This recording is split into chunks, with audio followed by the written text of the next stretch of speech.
adalah gembalaku, takkan kekurangan aku.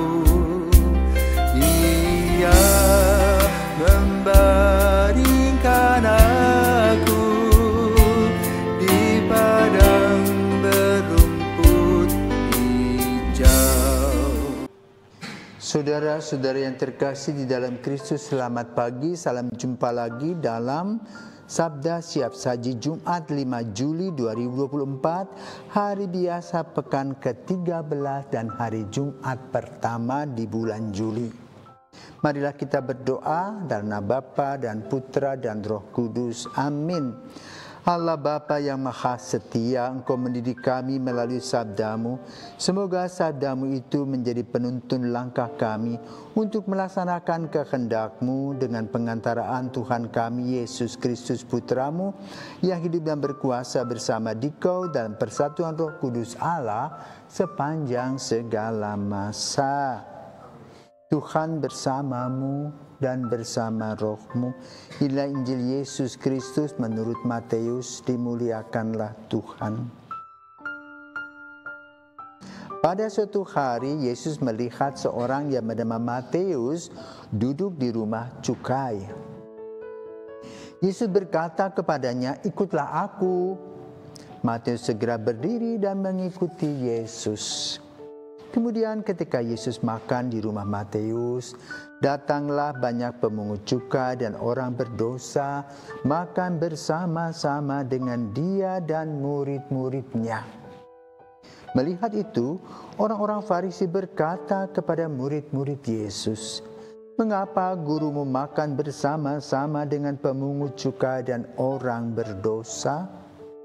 Yesus mendengarnya dan berkata, "Bukan orang sehat yang memerlukan tabib, melainkan orang sakit.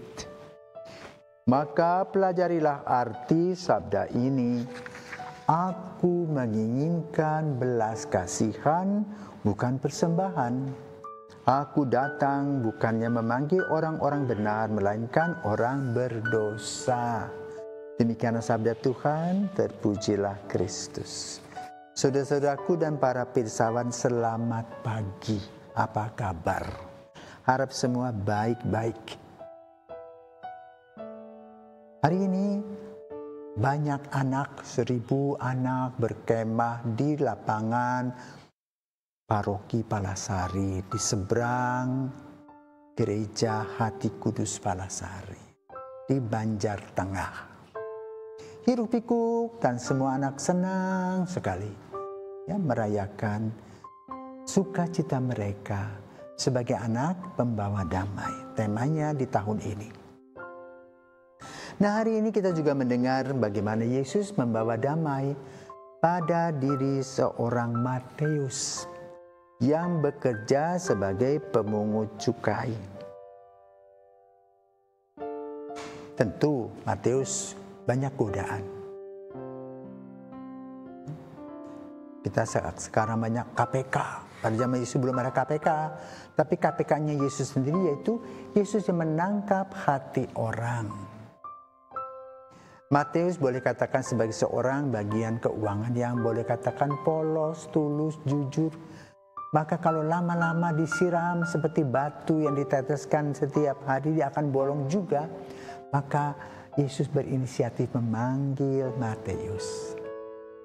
Walaupun mungkin secara material Matius tidak punya apa-apa lagi, tetapi dia punya hati Yesus. Maka dia bergerak meninggalkan posisi yang menguntungkan secara duniawi, tetapi merugikan secara ilahi atau rohani. Maka dia bergegas meninggalkannya dan memasuki sebuah ruangan baru yang segar, yang penuh dengan harapan, yang membuat hatinya tenang dan damai. Tapi apa yang terjadi dengan sekitarnya? Orang mencibir. Karena mereka tidak mempunyai satu paham praduga tak bersalah. Semua orang diadili karena apa? Masalah pendidikan. Kita saja yang mempunyai pendidikan sering menuding dan menuduh orang. Sebenarnya kita menunjuk diri kita sendiri. Maka Yesus dengan bijaksana menjawab, "Papa, dokter kan carinya pasien, bukan orang sehat."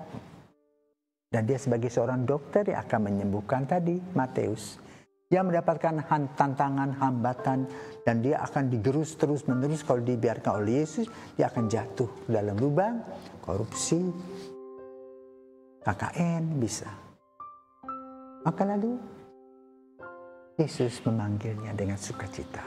Hebatnya Matius pergi dengan gembira walaupun mendapat banyak cibiran. Nah, saudara terkasih, kita belajar dari dua orang ini. Satu, dari Yesus mempunyai satu penglihatan, satu intuisi yang tajam.